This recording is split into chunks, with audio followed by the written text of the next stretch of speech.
바로 이곳 또 지금 이 땅을 살아가는 저희들은 많은 아픔도 또 두려움도 있습니다. 불확실한 가운데 혼돈함도 있고 또 참 우리에게 해결할 수 없는 한계 속에서 어려운 과제들을 안고 살아갑니다. 주님 앞에 나왔습니다. 주님께서 이 모든 것을 넘어서 우리를 여시고 푸시는 생명의 주님인 것을 믿습니다. 주님, 오늘 예배를 통해서 하나님께 영광 되게 하시고 또 드려지는 우리의 그 예배를 통해서 우리의 삶이 열려지고 풀려지며 하나님 앞에서 순종한 삶 가운데서 하나님의 평강을 누리며 평화를 나누는 복 있는 예배가 되게 하여 주시옵소서. 구원의 기쁜 소식을 마음껏 선포할 수 있는 하나님의 그 임재하심과 하나님의 선하심을 맛보아 아는 귀한 시간이 되도록 축복하여 주시옵소서. 감사드리며 주님의 이름으로 기도하옵나이다. 아멘. 그렇습니다. 우리는 매일 문제를 안고 살아갑니다. 일상생활 속에서 크고 작은 문제들, 또 우리 참 환경 속에서 우리에게 다가오는 많은 그 과제들이 매일 참 다른 모습으로, 다른 얼굴로 우리에게 다가옵니다. 내가 잘못해서 생겨지는 문제도 있지만 나는 잘못하지 않았는데 다른 사람으로 말미암아 또 어려움을 당하는 그런 잘못도 있습니다.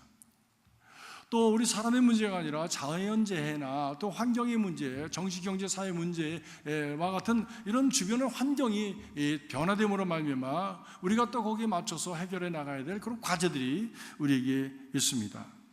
건강의 어려움, 사업의 어려움, 그리고 가정과 관계의 어려움, 또 심지어 신앙생활을 하는 가운데서도 신앙생활을 하면서 시험에 들어서 어려움을 당하는 분들도 있습니다. 우리가 이런 어려움을 당할 때에 우리는 과연 어떤 자세를 가지고 살아가야 되는가 하는 것이 우리 믿음의 사람들이 갖는 중요한 그런 과제가 되어집니다. 왜냐하면 이런 문제라고 하는 것은 믿음의 사람이나 믿지 않는 사람이나 모든 사람에게 다 동일하게 다가오는 과제이기 때문입니다. 우리가 믿기 때문에 병들지 않는 것도 아니고, 믿기 때문에 자동차 사고 나오지 않는 것도 아니고, 믿기 때문에 우리는 어떤 어려운 문제를 당하지 않는 것도 아닙니다. 차이는 무엇이냐? 그런 어려운 과제가 다가올 때에, 어떤 인생의 어떤 챌린지가 올 때에 그것을 어떠한 자세로 맞느냐라고 하는 것의 차이가 믿는 사람과 믿지 않는 사람의 차이인 줄로 압니다. 그리고 그 차이로 말미암아 그 신앙으로 말미암아 그 결과는 달라지게 되어지는 것이죠. 이 신앙을 통해서 과연 우리가 이 어려움을 당할 때에 어떤 자세를 가지고 살아가야 되는가라고 하는 것을 오늘 우리가 함께 읽은 이 열왕기하 3장 9절에서 20절까지의 말씀을 가지고 하나님의 지혜를 얻기를 원합니다. 오늘 말씀은 BC 850년경 이스라엘 민족이 남과 북으로 나뉘어져 있는 상황 속에서 일어났던 일입니다. 북쪽에 이스라엘 왕이 여호람이라고 하는 왕이었는데 성경은 이 사람을 나쁜 왕이라고 그렇게 규정짓고 있습니다. 왜냐하면 그 아버지 아합 왕이 바로 우상을 섬기던 악한 왕이었기 때문에 아버지가 섬겼던 아합 왕을 아버지 못지않게 그렇게 따르면서 그렇게 섬겼던 그 어머니는 이세벨, 아주 악독한 여인 중에 악독한 여인이었던 바로 그가 아버지 어머니였습니다. 제가 뭐라고 그랬습니까? 제가 여인이라고 그런 것 같은데 혹시 잘못 들으신 분이 있으면 용서하시기 바랍니다. 제가 그런 의도를 가지고 얘기하지 않았습니다. 이 혀가 잘못 돌아가가지고 그래가지고 정말 이상하게 들렸는지 모르는데 잘못 말했다면 용서하시기 바랍니다. 근데 왜 이렇게 좋아하세요? 그 얘기를 들으면서?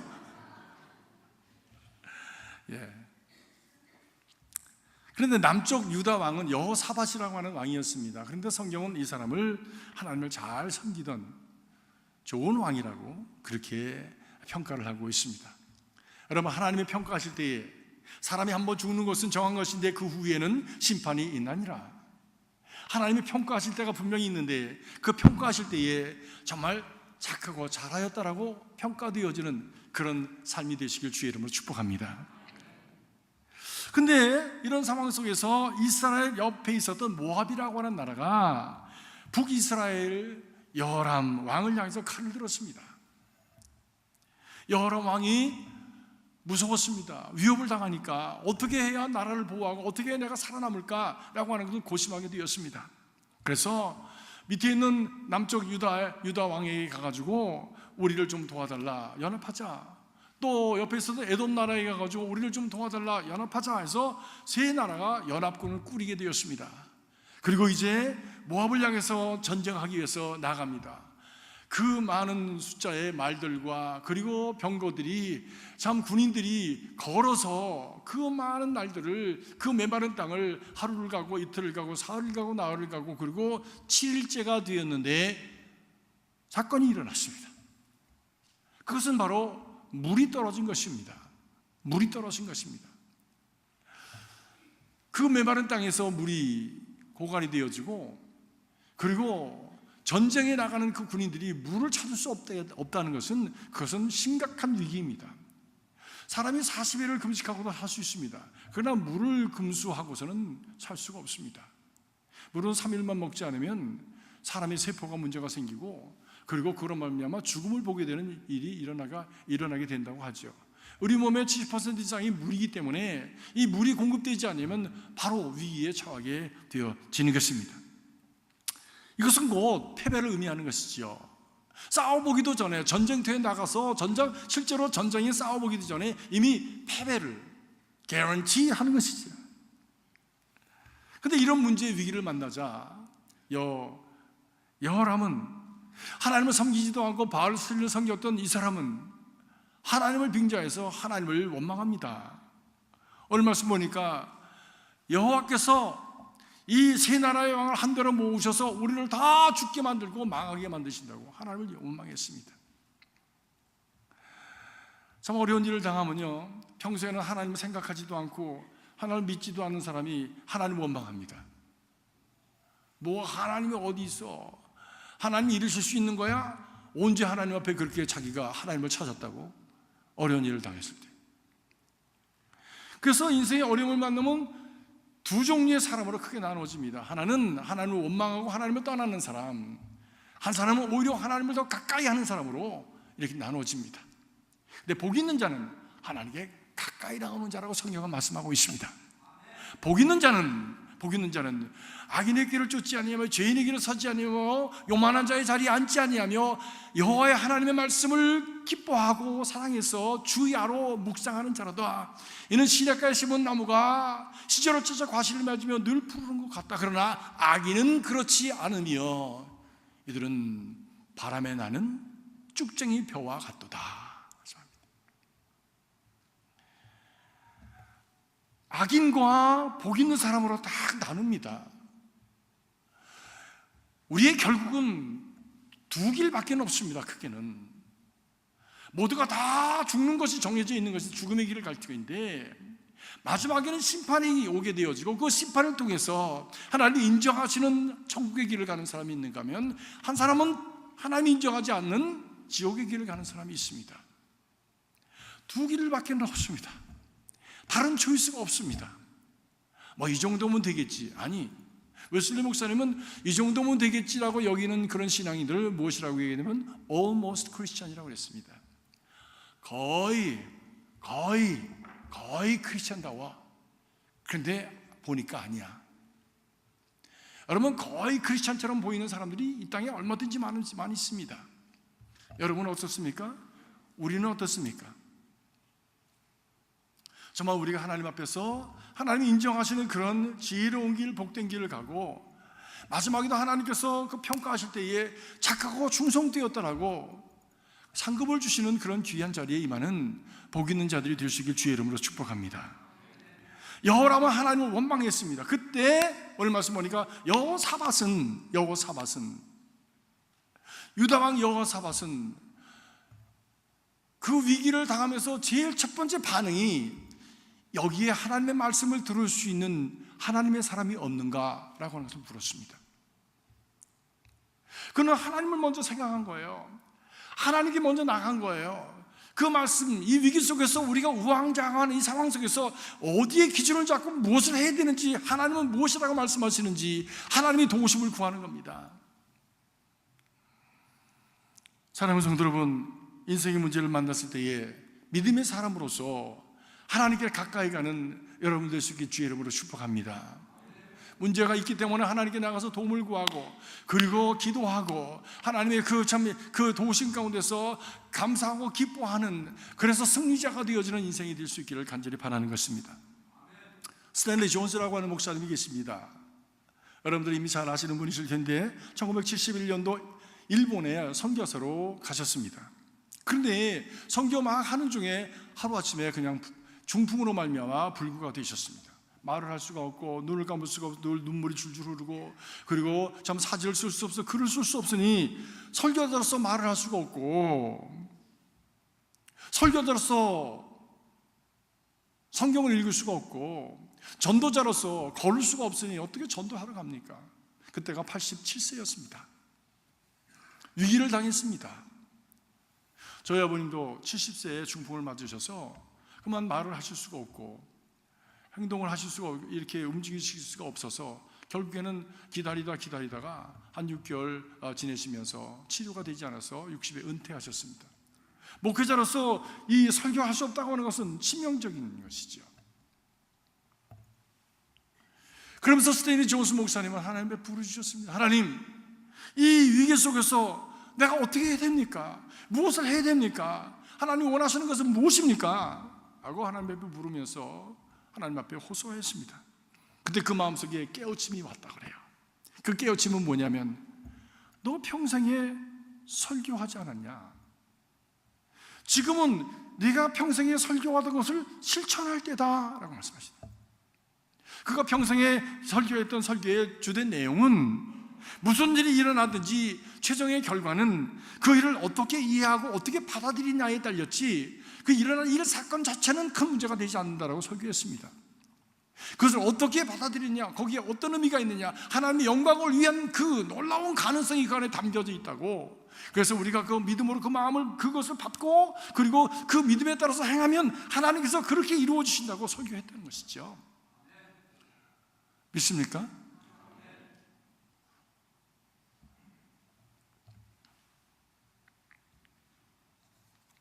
그는 중풍을 맞고 세상을 떠날 때까지 14개월 동안 그 개인의 재난 속에서도 여전히 선으로 역사하시고 그의 삶을, 하나님의 영광을 위해서 역사하시는 하나님을 선포하면서 그 하나님을 높이는 삶을 살다가 돌아가셨습니다. 어떻게? 말이 되지 않는 가운데서도 그가 녹음을 통해서 자기의 설교를 했습니다. 하나님을 사랑했습니다. 하나님은 지금도 역사하십니다. 이렇게 설교를 한 거예요. 그러면 그것을 딸이 받아서 타이프를 쳤습니다. 딸이 받아서. 그래가지고 그 딸이 그것을 가지고 아버지에게 다시 읽어주랬어요. 그러면 아버지가 그것을 그게 아니고 그 단어가 아니고 이 단어야 라고 다시 고쳐주면서 그것을 가지고 설교집을 냈는데, 설교 및 간증집이죠. 설교 및 그 간증집 이름이, 제목이 Divine Yes, 하나님의 긍정이라는 책입니다. 자기 자신의 고난 속에서, 특별히 목회자로서 고난 속에서 그가 어떻게 그것을 견뎌내며 이겨냈으며 그것을 통해서 하나님이 어떻게 역사하셨는지에 대한 그 감정을 해나갈 때 많은 어려움과 고난에 처했던 사람들이 큰 힘을 얻고 위로를 얻고 용기를 얻게 되었습니다. 그가 평생에 했던 그런 어떤 것보다도 더 많은 사람들에게 이 책이 팔려나갔습니다. 여러분들 할 수 있으시면 이 Divine Yes, 하나님의 긍정이라고 하는 책을 꼭 사서 한번 읽어보시기 바랍니다. 건강하지 못할 때 할 수 없었던 이야기들, 그리고 건강하지 못할 때 미처 깨닫지 못했던 것들을 이 아픔 속에서, 고난 속에서, 고통 속에서 그가 새롭게 느끼고 깨달으면서 그것을 아프고 어려운 사람들의 입장에서 풀어내서 하나님의 말씀으로 전할 때에 많은 사람들이 위로받고, 많은 사람들이 격려받고 용기를 얻고 다시 일어나는 역사가 일어나게 되었습니다. 믿음의 사람들이 이렇게 시련과 역경 속에서 하나님의 목적과 하나님의 인도하심을 찾아가는 것입니다. 오늘 본문 말씀에서 여호사밧은 하나님의 사람 엘리사에게 하나님의 뜻을 또 도우심을 구합니다. 그때 엘리사가 명합니다. 먼저 검은고 탈자를 불러오소서 말씀합니다. 아니 지금 물을 주시든지 어떻게 하면 물이 나온다든지 뭐 이런 것이 우리가 원하는 것 아닙니까? 그런데 뜬금없이 검은고 탈자를 불러오라고 하는 거예요. 사람들은 모두가 다 지쳐 있습니다. 지금 노래 들을 형편이 아니에요. 지금 무슨 유의를 할 만한 그런 어떤 형편이 아닙니다. 그런데 엘리사는 검은고 탈자를 불러오라고 하는 것입니다. 무슨 의미입니까? 무슨 의미입니까? 찬양은 우리에게 하나님의 선을 이루실 그 하나님에 대한 신뢰와 그리고 그로 인한 소망이 있을 때에 우리는 찬양할 수가 있습니다. 절망 속에 빠져 있으면 우리는 찬양할 수가 없습니다. 절망의 상황 속에 있다고 할지라도, 아픔의 상황 속에 있다고 할지라도 하나님께서 그 절망을 넘어서, 아픔을 넘어서 우리에게 선을 이루신다고는 하나님에 대한 절대적인 신뢰를 가질 때 우리는 기도할 수 있고 찬양할 수 있는 것이죠. 그런데 이 찬양은 바로 그 하나님에 대한 선하심에 대한 그 믿음의 길을 여는 것이 찬양입니다. 인생을 살아가면서 우리를 무너뜨리려고 다가오는 많은 문제들과 도전 앞에서 스스로 흔들리지 아니하고 평정을 찾을 수 있는 그 길이 바로 찬양입니다. 찬양할 수 있는 사람, 그래서 자기의 마음을 다스릴 수 있는 사람은 이미 승리를 약속받은 사람입니다. 바울과 실라가 그렇게 두들겨 맞고 피투성이가 되어서 온몸이 만신창이가 되어서 지하 감옥에 갇혔을 때에 그런 어두운 감옥 속에서 기도했습니다. 한밤중에 찬양했습니다. 이것은 이미 이긴 자의 마음인 것이죠. 찬양은 그렇기 때문에 믿는 자의 특권입니다. 사랑하는 성도 여러분, 많이 찬양하시길 주의 이름으로 축복합니다. 찬양하는 심령 속에 하나님 임하시는 평강과 그리고 은혜와 능력과 격려하심을 여러분 받으시길 주님의 이름으로 축복합니다. 문제와 그 아픔에서 흔들리지 않고 찬양할 수 있는 믿음이 바로 이겨낼 수 있는 힘을 얻는 그런 소스가 되어지는 것입니다. 우리의 믿음이 신라 같을지라도 그 신라 같은 믿음으로라도 찬양하면 하나님께서 오늘을 이겨갈 수 있는 그 은혜를 허락해 주시는 것입니다. 우리의 마음을 그래서 그리스도의 평강으로, 하나님의 평강으로 잘 다스려갈 때 그 평강 속에 임하시는 하나님의 지혜와 하나님의 음성이 우리 가운데 들려지게 되어지는 것이죠. 오늘 말씀 보니까 엘리사가 검은고 타는 사람의 연주를 듣는 가운데에 여호와 하나님의 손이 엘리사 위에 임하였더라 말씀합니다. 다시 말하면 하나님의 감동이 그에게 임한 것입니다. 하나님의 말씀이 그에게 임한 것입니다. 그때 엘리사가 그 말씀을 받아서 여호사밧 왕에게 말합니다. 골짜기의 개천을 많이 파라고 말씀합니다. 아니, 검은고 치는 사람을 데려오라는 것도 참 뜬금없었는데 이제 하나님의 음성을 듣고 감동을 받아서 이 문제 해결책이라고 주시는 그 말씀이 너무 힘든 거예요. 이미 지쳤습니다. 이미 골짜기 안에 들어와 있습니다. 거기서 헤치고 나갈 수 있을런지조차도 알 수 없는 그런 깊은 골짜기에 들어와 있는 그들에게, 지친 그들에게 물을 주는 것이 아니라 개천을 많이 파라고 그렇게 얘기하는 거예요.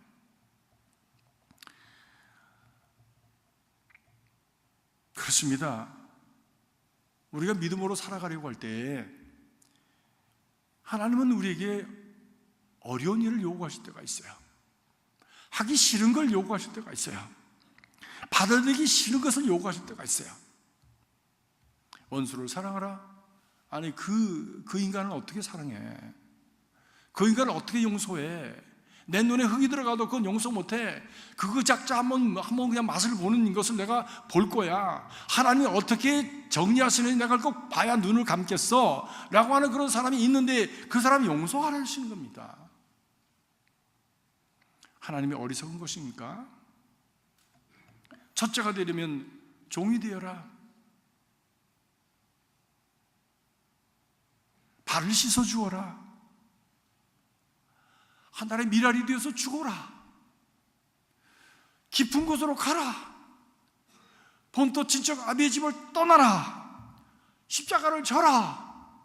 이게 다 말이 되는 얘기입니까? 상식적으로? 다 말이 안 되는 얘기예요. 상식이 벗어난 일입니다. 우리의 어떤 일반적인 어떤 생활의 기준에서 벗어난 일입니다. 받아들이기 어려운 것들입니다. 그러나 거기에 하나님의 구원과 하나님의 축복의 길이 담겨져 있습니다.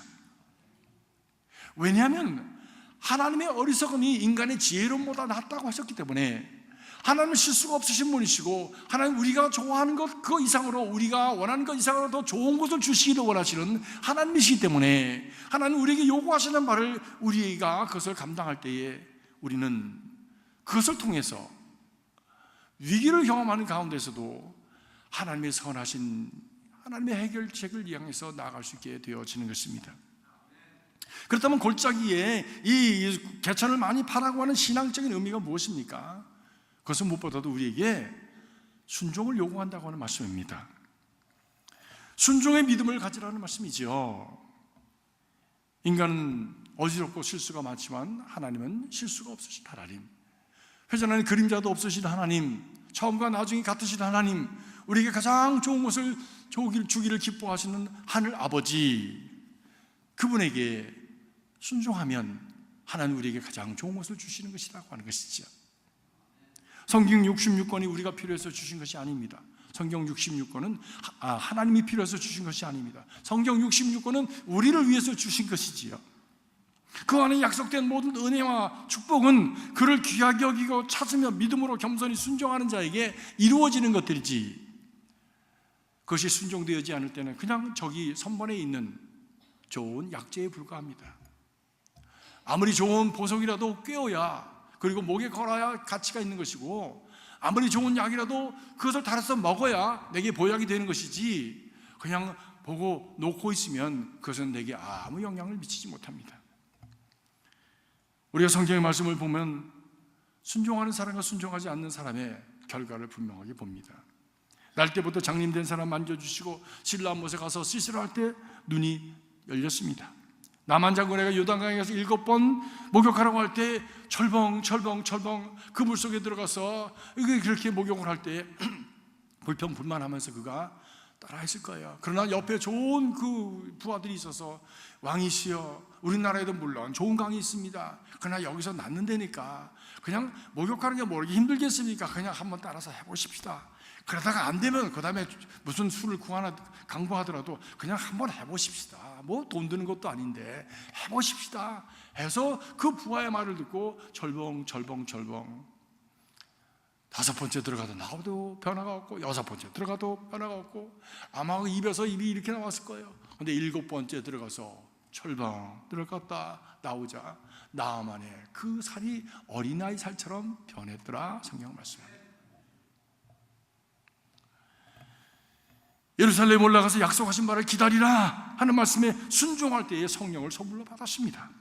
너희가 먹을 것을 주라 하는 말씀에 따라서 오병이어 그 짜투리 점심조각, 어린아이가 먹다 남은 점심조각이라도 그것을 가지고 주님께 드릴 때에 주님께서 축사하시면서 나누어질 때에 5,000명이 먹도 12광주리가 남는 역사가 일어났더라 하는 그 모든 말씀들이 다 종합하면 무엇입니까?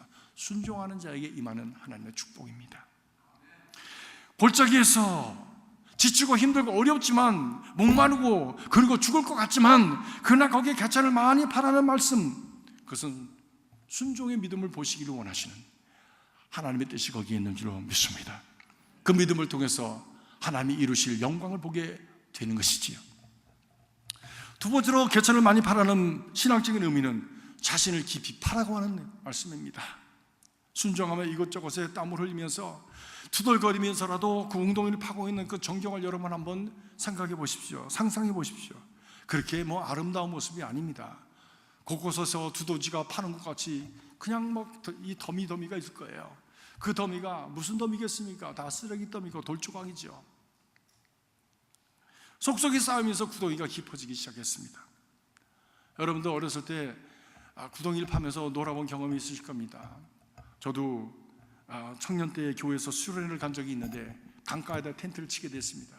그래서 이제 강자락에다가 텐트를 치기 위해서 땅을 파고 이렇게 저렇게 하는데 별게 다 나오더라고. 거기서 아무튼 먹다 보면 강냉이 조각도 나오고요, 무슨 병 조각도 나오고요, 입다 버리고 간 천 조각도 나오고요, 별게 비닐로 봉다리도 나오고, 깨진 것 사근파리들이 나오고, 별게 다 나오죠. 더럽고 더러운 것이 다 나옵니다. 근데 다 그것을 드러내고 나니까 구덩이가 깨끗해지면서 거기에 물이 고이기 시작했습니다. 깨끗한 물이 고이기 시작하는 거예요. 우리도 인생을 살아가면서 생명의 근원인 물이 떨어진 정말 죽음의 골짜기에 임하는 것 같은 그런 상황을 대할 수가 있습니다. 다시 올라갈 수 없을 것 같은 그런 깊은 골짜기에 빠질 때가 있습니다. 다윗도 그런 지경에 처했었죠. 그래서 죽음의 음침한 골짜기를 다닐지라도 라고 다윗은 그렇게 고백을 합니다. 그때 하나님 앞에서 자신을 깊이 들여다보는 기회가 되어지는 것이죠.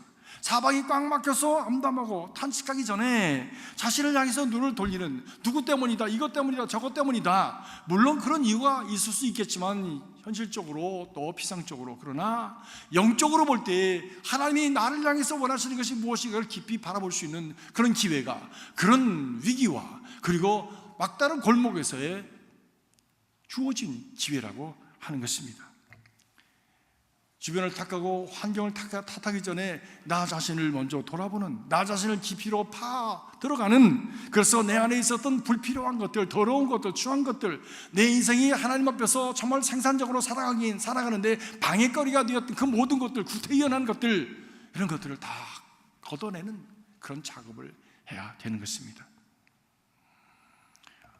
오늘의 이 아픔이 신앙인으로서 지금까지 하나님 앞에서 잘못된 것들이 없는가? 사람들에게 잘못한 것은 없는가? 자신의 욕심과 교만과 독선과 아집 때문에 그것 때문은 아닌지 살펴보는 자신이 되어야 하는 것입니다.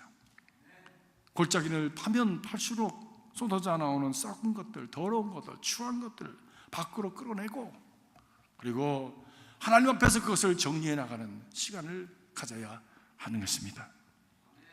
그때 우리는 하나님께서 주실 은혜를 받을 그릇을 준비하게 되어지죠.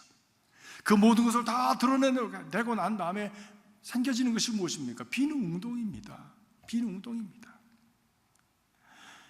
우리가 채워야 될 것은 채우지 못하고 채우지 않아도 될 것으로 가득 채워졌던 우리들의 모습을 발견하게 되어지는 것입니다. 그러나 우리 인생은 어차피 무엇인가 채워지지 않으면 공허하고, 무엇인가 채워지지 않으면 참으로 답답해하고, 무엇인가 채워지지 않으면 만족할 수 없는 인생이기 때문에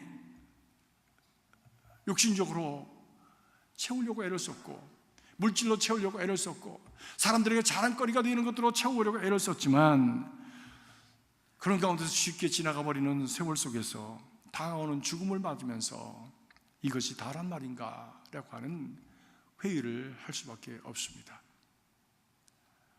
저는 그런 분들 많이 만났습니다. 세상적으로 성공했어요. 남이 보기엔 그럴듯해요. 그런데 여전히 마음은 방황하는 거예요. 그래서 이 친구는 어떻게 사나 기웃거리고, 저 친구는 어떻게 사나 기웃거리면서 여전히 마음의 불안함을 가지고 살아가는 친구들 저는 많이 만났습니다. 그 안에는 깊은 시면이 있습니다. 실존적인 시면은 구덩이입니다. 채워지지 못한 구덩이. 그래서 공허하고 불안하고 두렵습니다. 그 시면은 영혼의 구덩이입니다. 아고스티누스가 살아가는 사람은 우리의 이런 영혼의 시면은 하나님이 아니면 채워줄 수 없는 것이다. 다른 것으로서는 채워질 수 없고, 다른 것으로 채워야 만족할 수 없고, 그게 그거라고 하는 생각을 하게 돼요. 지금 마지막 결국엔 스스로가 이게 다란 말인가, 이게 다란 말인가 라고 하는 삶에 대한 회의를 가지고 세상을 떠날 수밖에 없는 것이죠. 그래서 허겁지겁 무엇인가 채워보려고, 잃어버려가고 멀어져가는 것과 같은 그런 것들을 붙들려고 허겁지겁 당황하면서 채워보려고 하는 것이 많은 사람들의 모습입니다.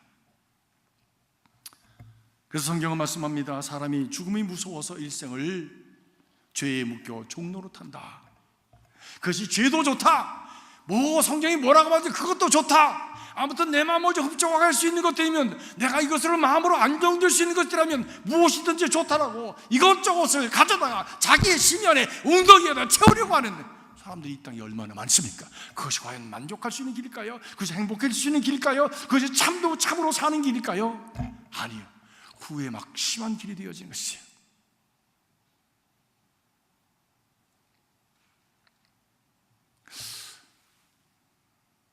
며칠 전에 한 영화 배우의 인터뷰를 봤습니다. 유명한 영화 배우입니다. 뭐 이름을 대면 여러분들 잘 아시는 그런 영화 배우인데 아주 할리우드에서 성공적인 영화 배우가 되어서 자기뿐만이 아니라 자기 아들까지도 뭐 아무튼 유명한 그런 배우가 되었습니다. 뭐 물질적인 면에서 명성에 있어서 아무것도 정말 더 이상 바랄 것이 없을 만큼. 근데 그분이 인생 후반전을 맞으면서 아나운서가 인터뷰를 합니다. 이제 당신은 더 성취할 것이 없을 것 같은데 이제 당신이 원하는 것이 무엇입니까? 무엇을 위해서 살겠습니까? 했더니 이제 나는 나 자신의 가치를 위해서 살겠습니다. 지금까지는 쌓는 데 살았습니다. 지금까지 성취하는 데 살았습니다. 성취하고 보니까 내 안이 공허합니다. 그럼 어떻게 그러면 당신의 가치를 위해서 사시겠습니까? 그랬더니 내가 가진 것을 나누며 살겠습니다. 사랑하는 성도 여러분, 나눔은 절대로 없어지는 것이 아닙니다. 나눔은 자기의 깊은 내면을 채우고 그리고 자기 자신을 더욱더 업그레이드 시켜서 가장 가치 있는 존재로 만들어가는 길이 바로 나눔의 길입니다. 해보니까 그렇다는 거예요. 가보니까 그렇다는 거예요. 그게 단지라는데 그 꼭대기에 올라가 보니까 이게 다야? 결국 이거였어? 높은 산 위에 올라가면 나무 없습니다. 그냥 빈 공터예요. 그냥 뭐 민둥산이에요. 그냥 아무것도 없어요. 삭막한 바람만 부는 거예요. 맨 꼭대기에는. 이게 다였어? 우리는 그렇기 때문에 우리 자신을 잘 돌아봐야 됩니다. 자신의 내면을 들여다보고 과연 나는 지금 만족하며 살고 있는가? 나는 행복한가? 나는 나의 자신의 가치를 정말 누리면서 살아가고 있는가? 라고 하는 것을 깊이 살펴보면서 쓸데없는 것, 방해거리가 되는 것들은 다 걷어내야 되는 거예요. 하나도 필요 없는 것들을 다 걷어내야 되는 거예요.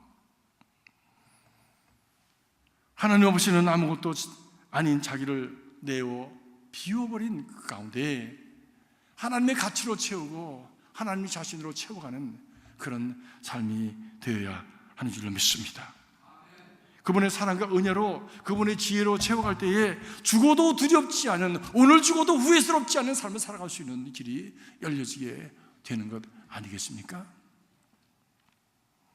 밤새껏 땀으로 범벅이 된 피곤한 그런 온몸과 죽음의 두려움 가운데서 안타까움으로 언제 적군이 쳐들어오는지 이 골짜기에서 적을 만나면 몰살할 수밖에 없는 상황인데, 그럼에도 불구하고 웅덩이를 깊이 파라고 하니까 뭔지도 모르면서 웅덩이를 깊이 팠던 그들이었습니다. 그런데 그렇게 파나가는 가운데 놀라운 역사가 일어났습니다.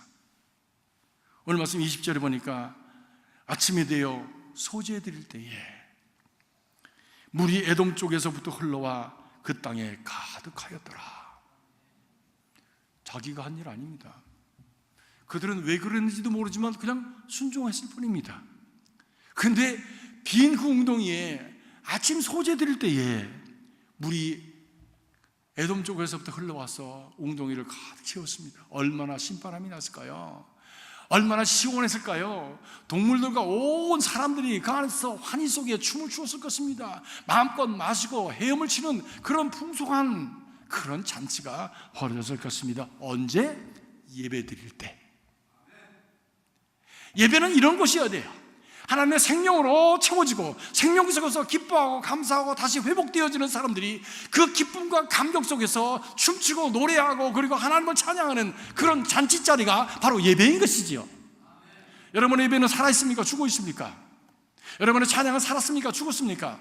여러분의 기도는 형식적입니까? 정말 우리의 내면의 것을 깊이 파내는 그런 하나님 앞에 진실하고 진솔한 기도입니까? 하나님의 손길이 임한 것입니다. 어떤 사람들 속에 깊이 웅덩이를 파내고 그리고 빈 것을 하나님 앞에 드릴 때에 하나님께서 그 빈 웅덩이에 빈 영혼 속에 하나님의 생명의 물로 채워주신 것이지요. 소재는 예배입니다. 예배를 귀하게 여기십시오. 예배를 정성을 들이십시오. 예배 하나님의 임재하심을 기대하십시오. 그리고 목말라 하십시오. 그때 하나님이 우리 가운데 임하셔서 우리의 삶의 문제를 해결해 주시고 우리의 삶을 열어주시고 우리로 하여금 과거에 경험해보지 못했던 새로운 하나님의 나라를 향해서 나갈 수 있도록 하나님께서 인도하시는 것입니다. 정성을 쏟으십시오. 무릇 신앙은 정성입니다. 그래서 물었습니다. 유대인들이 물었습니다. 뭐가 하나님의 말씀에 가장 중요한 것입니까? 물을 때 먼저는 목숨을 다하고, 그리고 마음을 다하고, 힘을 다하고, 뜻을 다하여 주 너의 하나님을 사랑하라. 그리고 둘째도 이와 같으니 네 이웃을 내 몸과 같이 사랑하라고 말씀하셨어요. 하나님을 사랑하는 마음, 그것은 목숨을 다하는 일입니다. 하나님을 섬기는 마음, 그것은 우리의 마음을 다하는 일이에요. 하나님을 예배하는 일은 우리의 뜻을 다하는 일이에요. 하나님을 섬기는 일은 우리 힘을 다하는 일입니다. 이거 전부를 통틀어서 얘기한다면 정성입니다. 정성 없는 예배는 의미 없습니다. 정성 없는 예물도 의미 없습니다. 하나님 앞에 드려지는 것인데 하나님은 모든 것을 다 보고 알고 계시니까. 정성 없는 예배는 신령한 것이 아닙니다. 정성 없는 예배는 신령과 진정의 예배가 아닙니다. 정성 없는 예배는 빈 껍데기입니다. 사랑하는 성도 여러분, 우리가 정성으로 정말 웅덩이를 파고 우리의 최선을 다해서 힘들고 어려운 상황 속에서도, 죽을 것만 같은 상황 속에서도 그렇게 소재될 때에 하나님의 생명의 역사가 우리 가운데 임하게 되어지겠습니다. 이런 생수의 역사가 저와 여러분 안에 우리 인생 속에 풍성하게 임하기를 주님의 이름으로 축복합니다. 우리가 만나는 시련과 위기가 하나님의 능력의 손길을 경험하는 축복의 기회가 되기를 간절히 바랍니다. 그것을 위해서 우리는 우리 안에 개천을 많이 파야 됩니다. 그것은 순종의 믿음을 갖는 것입니다. 자신을 속속들이 들여다보면서 하나님의 말씀에 비추어서 자기를 회개하고 자신을 비워내는 것입니다. 그리고 하나님의 예배에 힘쓸 때에 하나님께서 그 은혜의 손길이 우리 가운데 임하고 그 임재 가운데 살아가는 능력 있는 인생이 되게 하시는 것입니다. 기도하겠습니다. 살아계신 주님, 저희들은 부족합니다. 연약합니다. 상한 갈대와 같습니다. 꺼져가는 등불과 같이 불안하고 두렵습니다. 주님을 붙들 수밖에 없습니다.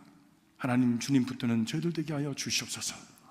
이것저것 환경을 탓하지 않게 하시고 하나님 앞에 나가는 신실한 믿음 되게 하시고 우리 자신을 하나님 앞에서 아버지 깊이 파고 하나님의 우리의 빈 마음으로 주님 앞에 나가서 주님 채우시는 생명수로 채워지게 하시고 주님의 생명력으로 채워지게 하시고 하나님의 은혜와 하나님의 축복으로 체험받는, 그래서 이 땅에서 능력 있는 사람으로, 영향력 있는 사람들로 살아갈 수 있도록 주님이여 저희들을 축복하여 주시옵소서. 예수 그리스도 이름으로 간절히 기도하옵나이다.